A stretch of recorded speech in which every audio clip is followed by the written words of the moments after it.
बारे बारे चुमती माता श्री राम जय राम बारे बारे चुमती माता श्री राम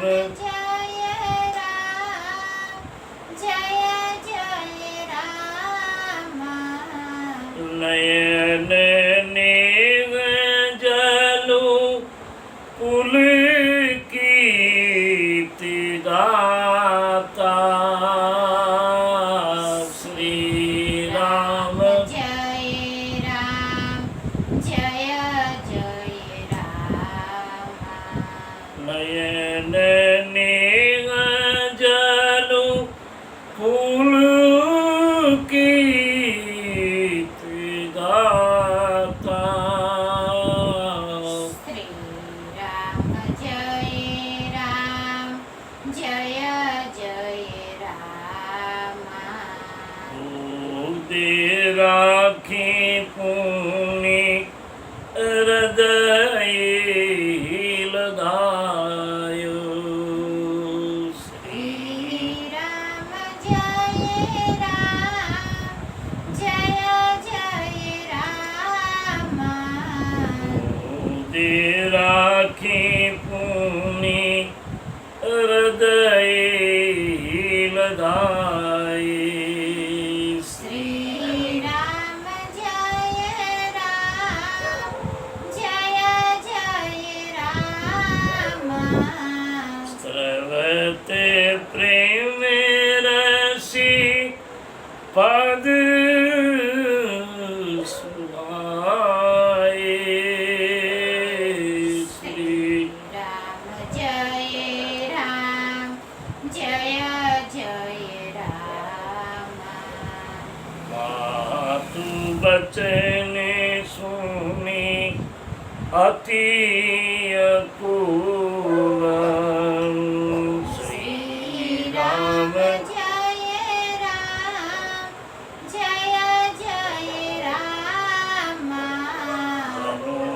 स्नेह सूरतरु के फूला श्री राम जय राम जय जय राम सुख मत रंदे भरे श्री यमुना श्री राम जय राम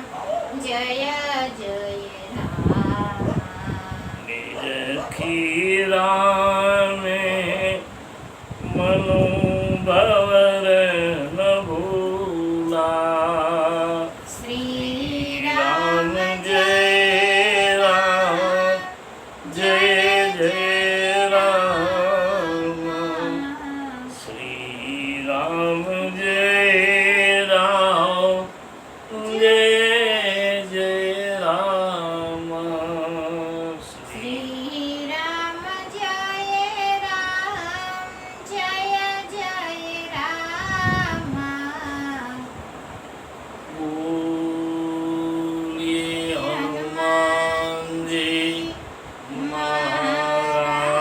महाराजनी जय श्री पूज्यपाद गोस्वामी तुलसीदास जी महाराजनी जय जय जय सीताराम जय जय सीताराम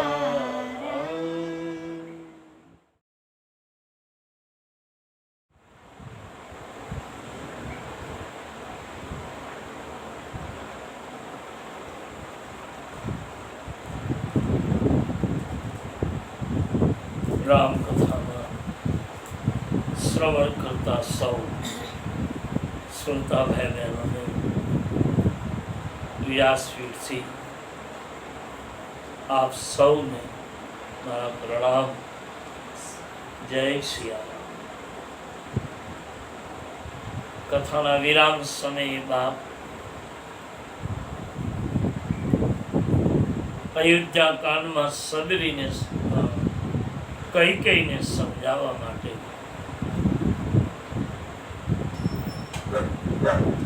સાધુ અને બ્રાહ્મણની મહિલાઓ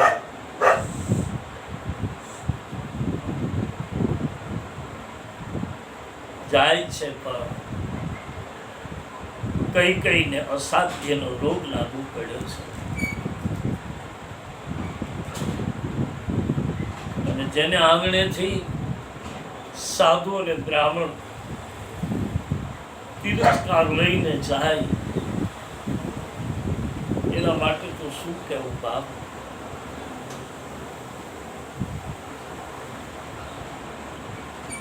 સંતોએ કહ્યું છે બાપ કે સાધુ સંતોનું સન્માન ન કરો તો કોઈ વાંધો નથી, પણ એનું અપમાન ન થઈ જાય એનું ધ્યાન રાખવું જોઈએ. ઋષિ મુનિઓ સજળ નેત્ર નીકળી ગયા. કૈકેયી અપરાધ કર્યો, અસત્ય રોગ જાણી અને છેલ્લે એટલું કીધું કે હે અભાગી, તારું નસીબ તને મુબારક. કૈકેયી નિશાસો મૂકી સૌ નીકળી ગયા છે. આખી અયોધ્યામાં લોકો રુદન કરે છે, દીપમાળાઓ અને મંગળ આરતીઓ બુજાવા લાગી છે બાપ. બીજી બાજુ ભગવાન રામ સચિવ સુતની સાથે કૌશલ્યમાના ભવનમાં પ્રવેશ કરે છે. એક આંખમાં રામજીને આનંદ હતો કે મારો ભરત રાજા બનશે, બીજી બાજુ રામજીને આંસુ એ હતા કે હું વનમાં જાઉં છું. એની ના નહીં, પણ ચિંતા એ છે કે હું કૌશલ્યા માને કેમ સમજાવું કે માં હું વનમાં જાઉં છું. કારણ કે કૌશલ્યાજીએ તો આખી રાત્રિ જાગીને રામજીને કયા વસ્ત્રો પહેરાવા, કઈ મીઠાઈ ખવડાવી એની બધી તૈયારીઓ કરી રાખી છે. આજે મારો રાઘવ અયોધ્યાનો રાજા થશે, મારી જાનકી અયોધ્યાની સામ્રાજ્ઞી બનશે.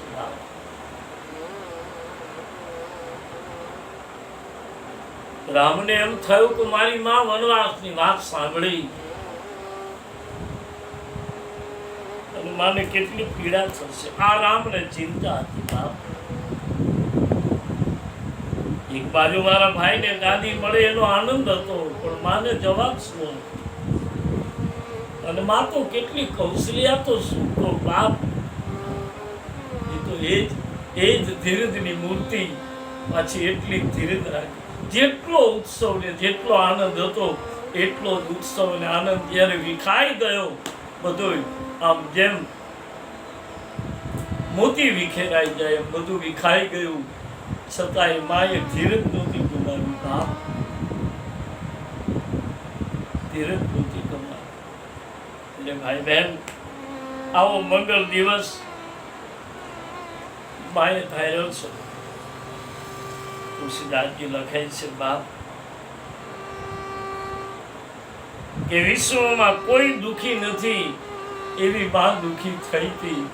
જેટલો આજ સુખ લઈને બેઠી છે એ જ માં હમણાં 1 મિનિટ પછી એના જેવું કોઈનું દુઃખ નહીં હોય એવું દુઃખ માને પડશે. અને ભગવાન રામ માં પાસે આવ્યા છે.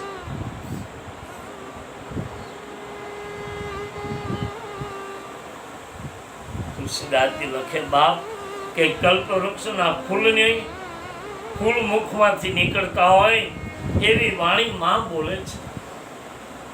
ભગવાન રામ માં કૌશલ્યાજીને પ્રણામ કરી બાજુમાં બેસી ગયા છે. માનસમાં લખ્યું છે બાપ કે નિરખી રામ મન ભ્રમર ન ભૂલાય. રામને મનરૂપી ભમરો ક્યાંય ભૂલો ન પડ્યો. રામનો બાપ માં એકી દ્રષ્ટિ જોડે છે. 2-4 વાર માં કૌશલ્યાજીએ કહ્યું કે બાપ જલ્દી કરો રાઘવ, જલ્દી વસ્ત્રો બદલી લો, થોડીક મીઠાઈ ખાઈ લો બેટા. આજ મારી મનની ઈચ્છા મારો હરી પૂરી કરવા જઈ રહ્યો છે રાઘવ. આજ મારો રામ અયોધ્યાનો ગાદીપતિ થશે અને કઈ માને ઉત્સવ નો હોય મારા બાપ. આ દુનિયામાં કઈ માને કે જેનો દીકરો રાજા થવા જઈ રહ્યો છે એ માનો રાજીપા માટે શું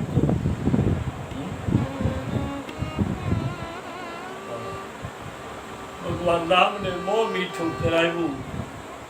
લે બાપ થોડીક મીઠાઈ ખાઈ લો રાઘવ. રામજીને 2-4 વાર કહ્યું અને રામ કઈ ઉત્તર ન આપ્યો રામે. અને બા કૌશલ્યાને એમ થયું કે બાપ રાઘવ તું બોલતો કેમ નથી?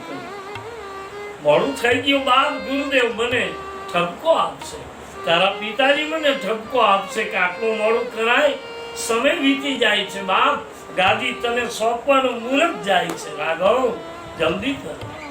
2-4 વાર માએ કહ્યું પણ ઉત્તર ન આપ્યો રામે. એટલે માં સમજી ગઈ. માં પૂછે છે રાઘવ બાપ કેમ કઈ બોલતો નથી, ચૂપ કેમ છે? અને હવે જે રામ બોલે છે એનો જવાબ જોઈ લો હવે રામનો. રામે એટલું જ કહ્યું કે એ માં એક વાત પૂછું શું કે તું મારી જનેતા છો કે આ બેટા તારી જનની છે? એ માં તું થોડી કિંમત રાખજે. હું તને વાત કરું છું માં પણ થોડી કિંમત રાખજે બેટા. હા માં કિંમત રાખજે, ધીરજ રાખજે માં. શું ભગવાન રામે પોતાના પિતાનો બચાવ કર્યો જોઈ લો તમે. આ છે આ દેશનું સંતાન, આ ભારતની ભૂમિનો આ છે પરમ રામ, પરમ સત્ય રામ, તત્વ રામ કે જે મા બાપની વચ્ચે વિક્ષેપ ન થાય, એટલે મા બાપના સંબંધને જરાય આંચ ન આવે એટલા માટે રામે તમે જુઓ પિતાનો બચાવ કર્યો જોઈ લો તમે. માં શું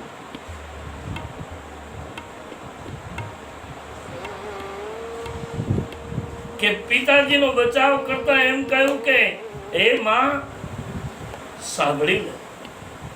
આપણી અયોધ્યામાં માં આપણી અયોધ્યાનો તો વિસ્તાર કેટલો મોટો છે, બહુ મોટો છે. તો કે હે માં એક વાત કરું, મારા પિતાએ થોડોક અયોધ્યાની ગાદીમાં થોડોક ફેરફાર કર્યો છે. રાઘવ આમાં શું કે માં મારા પિતાએ મને વનનું રાજ્ય આપ્યું. રામે એમ ન કહ્યું કે મને વનવાસ આપ્યો છે. ભાષા એ જ છે, જવાનું વનમાં જ છે, એમાં કોઈ શંકાને સ્થાન નથી. પણ રામ જે બોલ્યા છે એમાં મારા પિતાએ મને વનનું રાજ્ય આપ્યું છે. બાપ ક્યાં પિતા વિનય મોહી કાનન રાજુ, મારા પિતાએ મને વનનું રાજ્ય આપ્યું છે. માં એક વાત કહું, જો એક ભાઈ અયોધ્યાનું રાજ્ય ભોગવે, હું વનમાં જાઉં અને હે માં હું વનનું રાજ્ય ભોગવું, તો વિશ્વામિત્ર જેવા સંતને મને માંગવા આવવું પડ્યું હતું ને.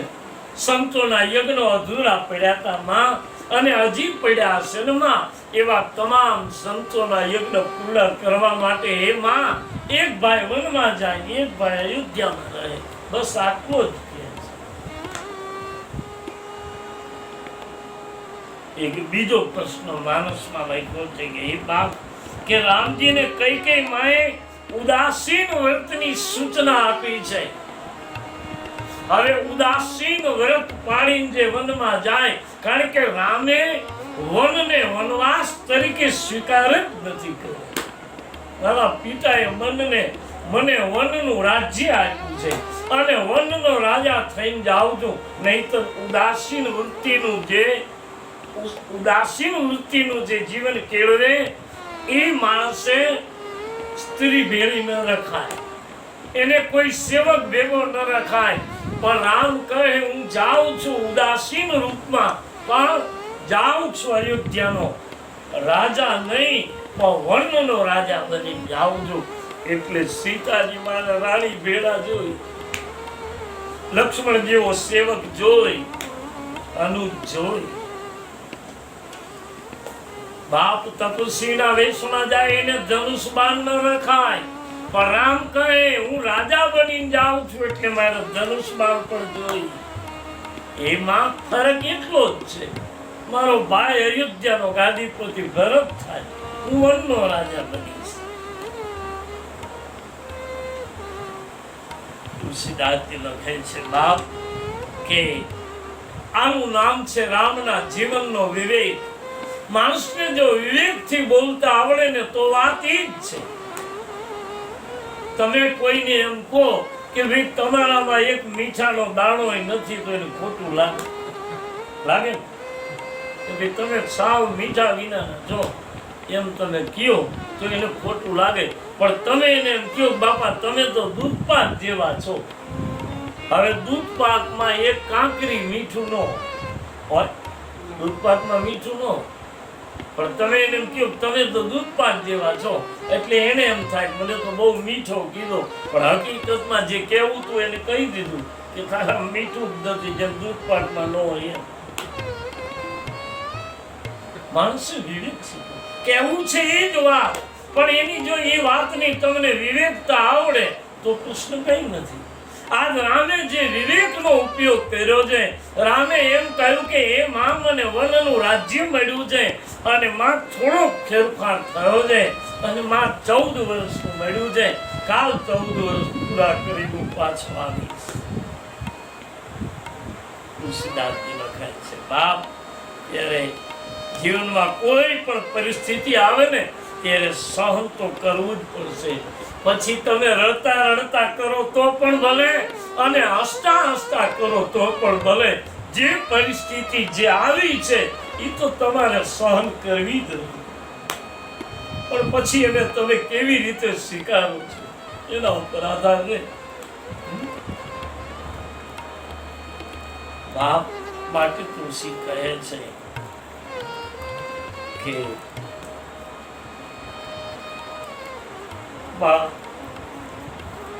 કૌશલ્યાને એમ થયું કે હવે શું કહું બાપ, બીજું તો કઈ કહ્યું નહીં, પણ માનસમાં લખ્યું છે કે ધરમે દુરીને ધરીમ ગોતી જાની. શ્રી રામ જય રામ જય જય રામ.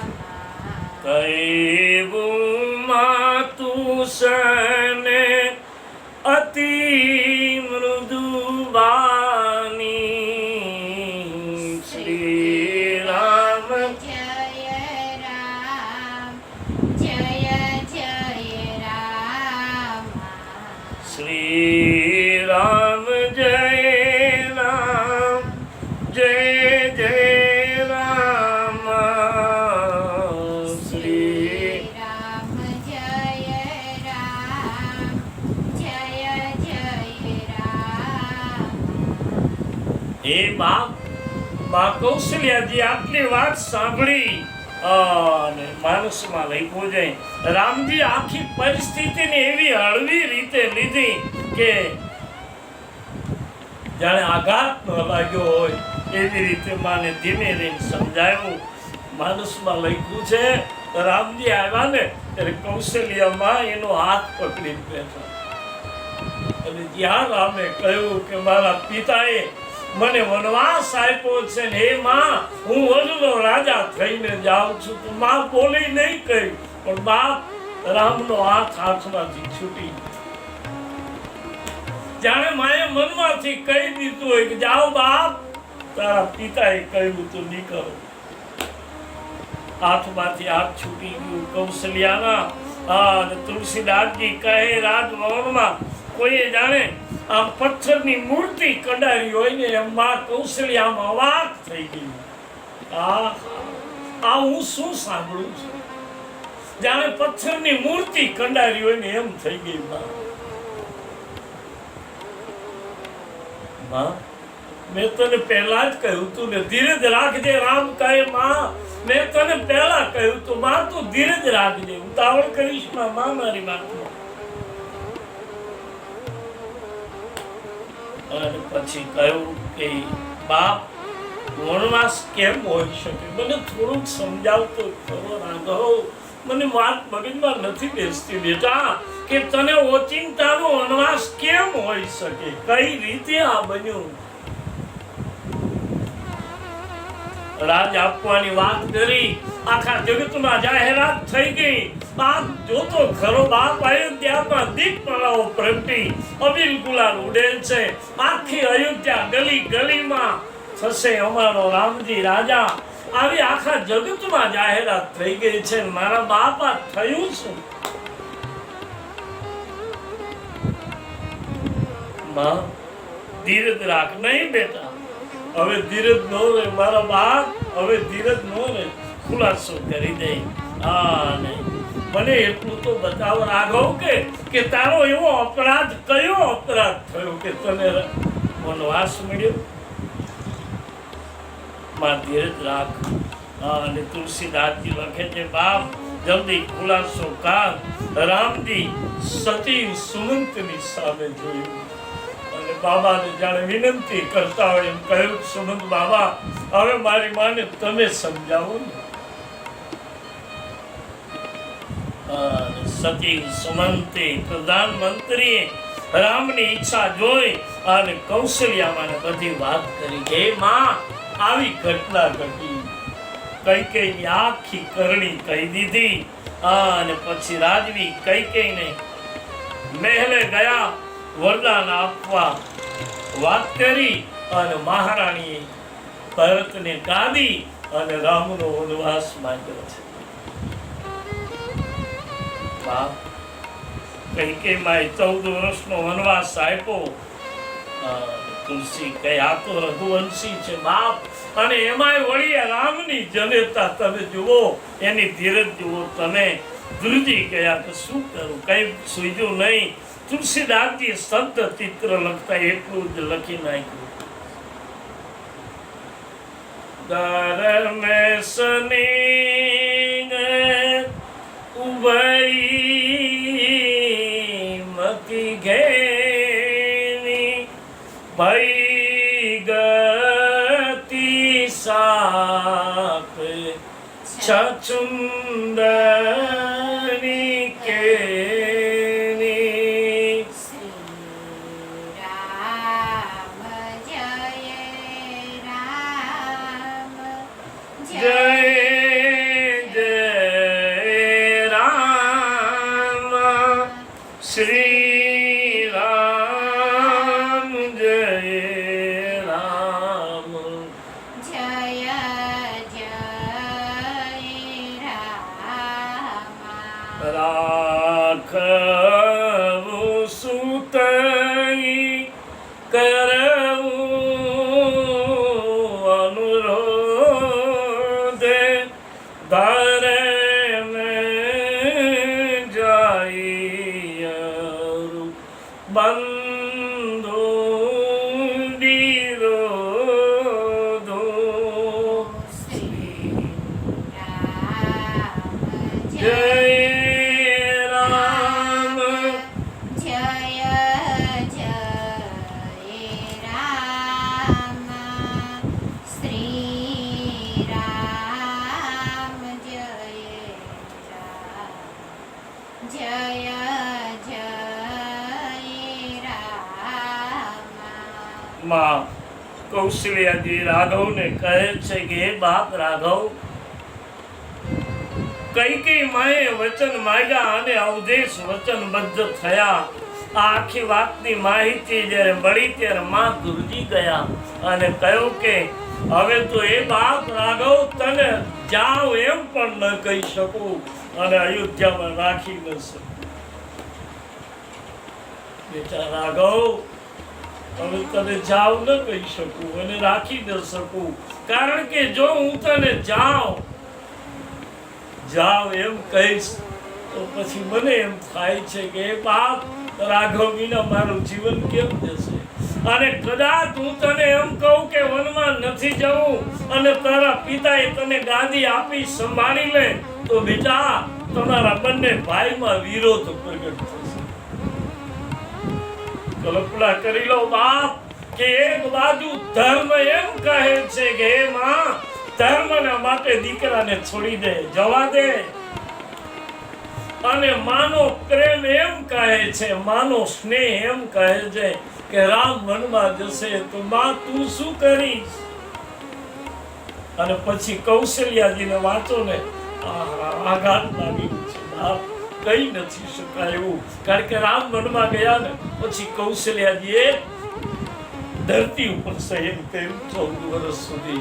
આસન ઉપર સૂતા નહીં, એક નાનું એક દર્ભની પથારી કરી અને ધરતી ઉપર સૂતા. અને બાપ કોઈ દિવસ કોઈને મુખ ન બતાવ્યું. બા કૌશલ્યા 14 વર્ષ લગી. અને રોજ સમાચાર મળે, કોઈ ભીલ આવી કહે હે માં આજ તો રામ આ વનમાં જતા હતા, ખુલ્લા પગે હાલ્યા જતા હતા. વળી માને આઘાત.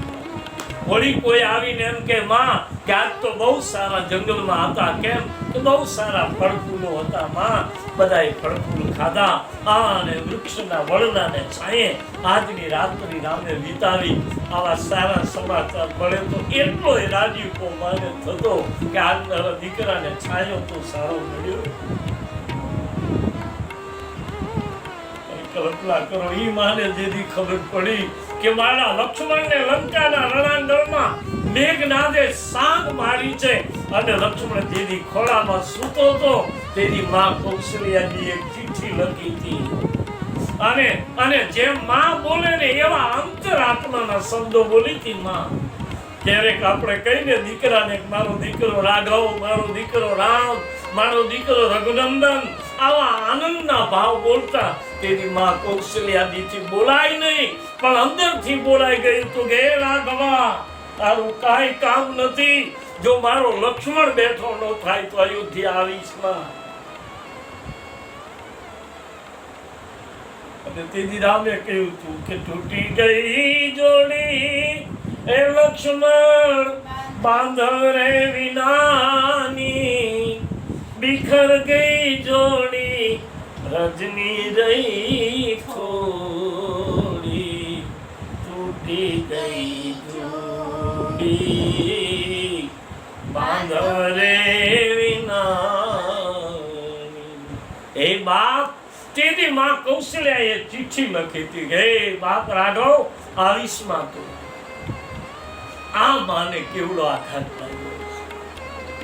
એક બાજુ ધર્મ એમ કહે છે કે માં જવા દે રામને, અને અંદરનો પ્રેમ એમ કહે છે કે રામ વનમાં જશે તો તું શું કરીશ?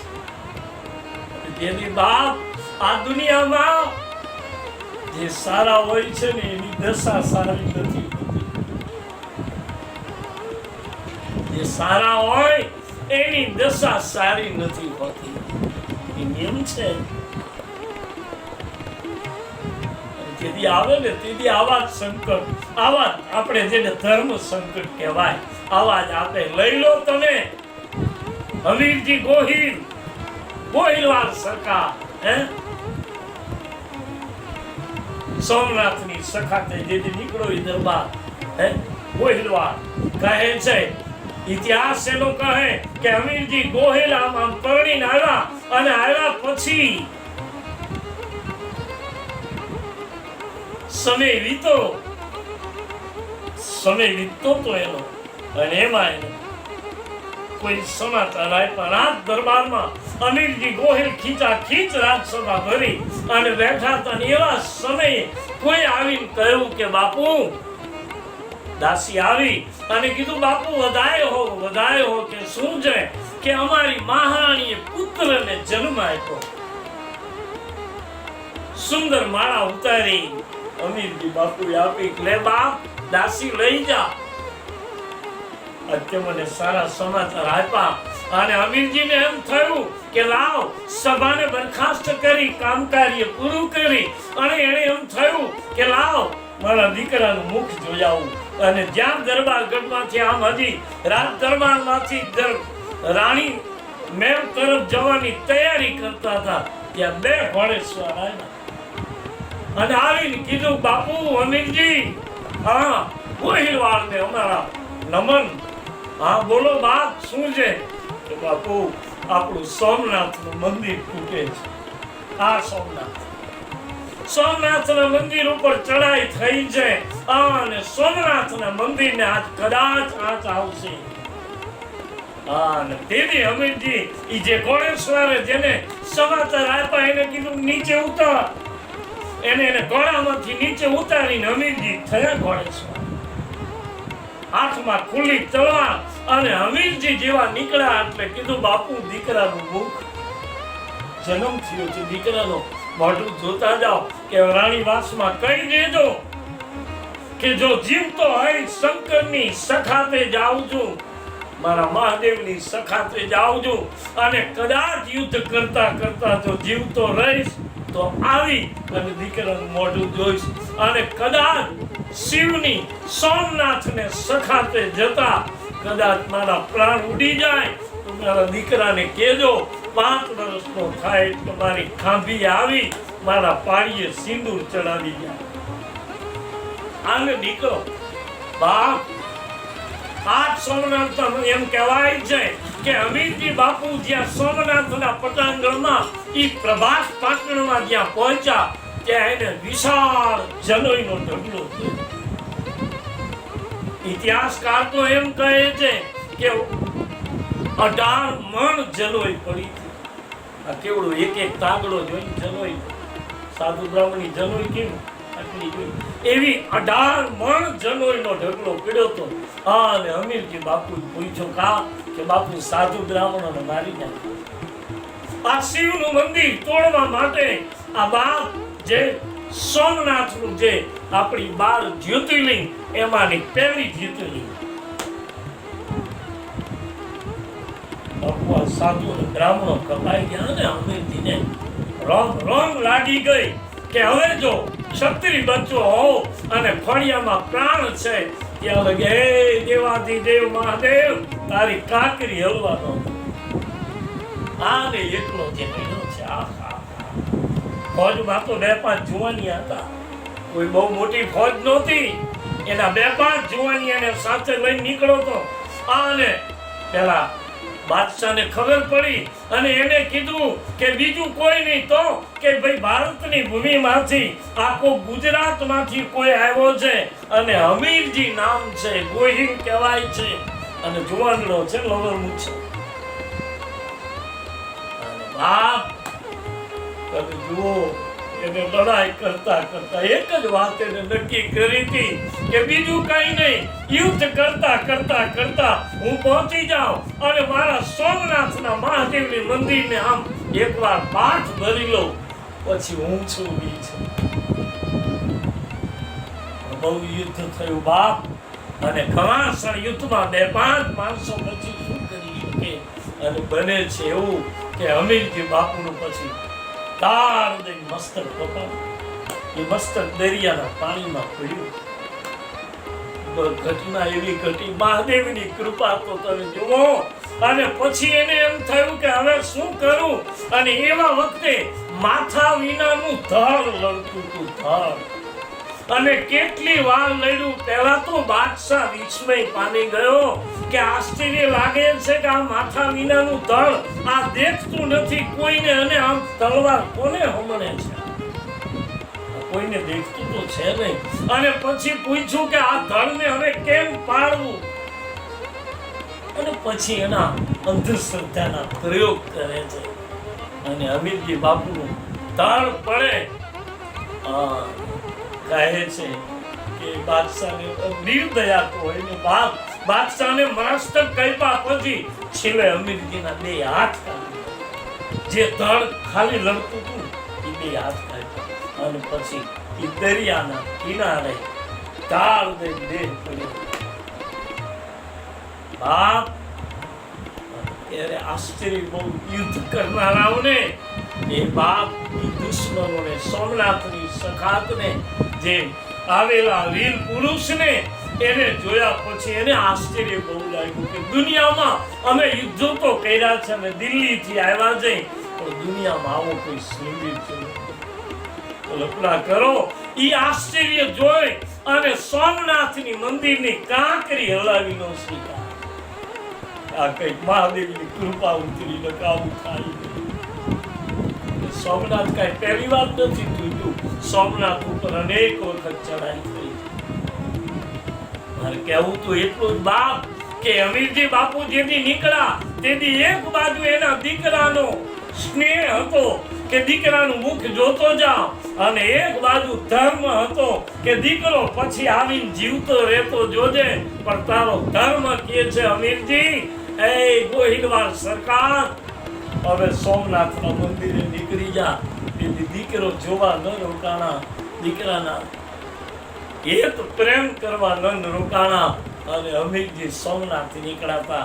આજ કૌશલ્યાજીની આ સ્થિતિ છે કે રામને ન તો વનમાં જાઓ કહી શકું, ન તો રામને વનમાં જાઓ એમ કહી શકું, ન તો રામને રોકી શકું. અને તુલસી કહે છે આવી જ્યાં માની ચર્ચા ચાલે છે ત્યાં માનસમાં લખ્યું છે કે હે બાપ, માં જાનકીને ખબર પડી કે મારા પ્રભુ વનમાં જાય છે. હવે દોડી જાનકી આવે છે. જુઓ તમે, આવતી વેળાએ પણ કેટલી કસોટી આવે છે. માનસમાં લખ્યું છે કે માં જાનકીજી હવે આવે છે, અને જાનકીજીની સાથે જે ચર્ચા થાય, અને માનસમાં તુલસી લખે છે કે માં કૌશલ્યાએ તો છેલ્લે કહી દીધું કે રાઘવ, હું તને વનમાં જવા ન દઉં બાપ, પણ તને તારી માતા અને પિતા બંનેએ વનમાં જવાનું કહ્યું છે, એટલે જાઓ બાપ, હું તને રોકી નહીં શકું રાઘવ. પણ એક વાત કરું બેટા, હવે આ જાનકીનું શું કરીશું? આ જનકની પુત્રી પલંગ ઉપરથી પીઠ ઉપરથી મારા ખોળામાં, આ સિવાય એને ધરતી ઉપર કેટલી વખત પગ મૂક્યો એની ગણતરી કરી શકાય એવી આ જાનકી છે. આને વનમાં કેમ લઈ જાવી? રાઘવ સાંભળી લે બાપ, માન સરોવરની હંસલી ખારા સમુદ્રમાં રહી ન શકે. જાનકી તો મારી માન સરોવરની હંસલી છે, એને કેમ, અને હવે શું કરવું આના માટે? રામને પણ એક ક્ષણ એમ થયું હતું, માં તારી વાત સાચી છે, હું સમજુ છું જાનકી માટે શું કરવું, પણ જાનકીજી આવે છે, અને હવે જે જનકની પુત્રી છે જાનકી બોલ્યા છે, અદ્ભુત બોલ્યા છે જાનકીજી. પણ જાનકીજીનો કથાનું વર્ણન ફરી પાછું મારે આવતીકાલે કરવું છે. આજની કથાને વિરામ આપું, કારણ કે અમુક આ કરુણ કથાઓ જ એવી છે ને બાપ કે એનો વધારે વિસ્તાર કરી શકાય એવું નથી, કારણ કે આપણે પોતે ગદગદિત થઈ જાય છે, કેમ વર્ણન નથી. આ અનેક વખત કહેવાયું છે, પણ છતાંય અમુક પ્રસંગો તો નથી વર્ણન. ઘણા સંતો એમ કહે છે બાપ કે આમ રામના વનવાસની કથા આવે ને તો અમુક એવા ઘણા શૂરવીરો હોય, અને જે એવા જેની આમ રહી શકે એવી સ્થિતિ ન હોય ને એવા લોકો ઘણા કથામાંથી ઊભા થઈ જતા. આપણે પૂછો કેમ, કે બાપુ કાલ વનની કથા આવી ક્યાં, મારાથી પછી રહેવાયું નહીં, અને મને એમ થયું કે નહીં મંથરાને કહીને મારાથી કંઈક કહેવાય જાય તો કે આ રામને વનવાસ આપ્યો તમે, અને મારાથી કોઈ ઉપર પ્રહાર થઈ જાય, બોલાઈ જાય તો રામના વનવાસની પીડા અમુક સહન નથી કરી શકતા. એ તો બાપ આપણે કહેવી પડે, ગાવી પડે. બાકી રામની પીડા, જે રામ વનવાસની પીડા, જે અયોધ્યાને જે આઘાત લાગ્યો છે, તુલસી કહે છે બાપ કે જ્યારે સુખ અને દુઃખ આવે ત્યારે આમ જ આવે. અને એટલું યાદ રાખજો ને, કાયમ કહ્યું છે, વારવાર કહું છું કે આપણા ઉપર દુઃખ છે જ નહીં, દુઃખ છે જ નહીં, દુઃખ છે જ નહીં. દુઃખ તો પડ્યા છે આપણા અવતારોને. હા, કે સવારે ગાદી આપવાની હતી, અને ઈ જ સવારે વનમાં નીકળી જવાનું થયું. સીતાજીને ખબર નહોતી, અને તમે કલ્પના તો કરો, જાનકીને વડાવ્યા ત્યારે એની સીમા નહોતો, એટલો તો દાયજો આપ્યો તો, અને ઈ જ જાનકી. અને છતાંય એના મા બાપની દીકરી આવું બોલે ને, બાપ આ તો જગદંબા છે, આદ્યા શક્તિ. પણ સુનૈનાએ કહ્યું તું કૌશલ્યાજી, ચિત્રકૂટમાં ભેળા થયા ત્યારે કહ્યું તું ચિંતા ન કરો, મેં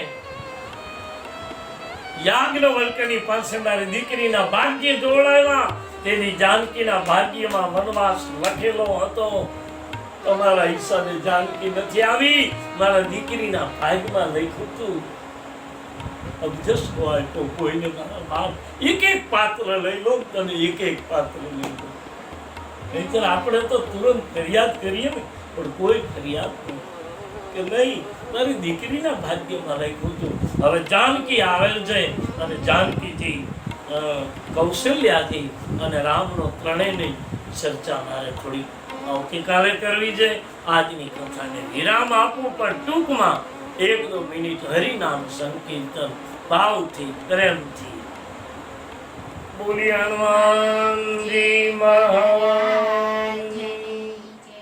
રામ રામ રામ સીતા રામ રામ રામ હરે રામ રામ રામ સીતા રામ રામ રામ હરે રામ રામ સીતા રામ રામ રામ હરે રામ રામ રામ સીતા રામ રામ રામ હરે રામ રામ રામ સીતા રામ રામ રામ સીતા કે બાપા રામ રામ રામ બાપા કે રાધે શ્યામ શ્યામ શ્યામ રાધે શ્યામ શ્યામ શ્યામ. બોલે શ્રી રામચંદ્ર ભગવાન કી જય. શ્રી બાલકૃષ્ણ ભગવાન કી જય. શ્રી હનુમાનજી મહારાજની જય. શ્રી સદગુરુ ભગવાન કી જય. ઓમ નમઃ પાર્વતી પતયે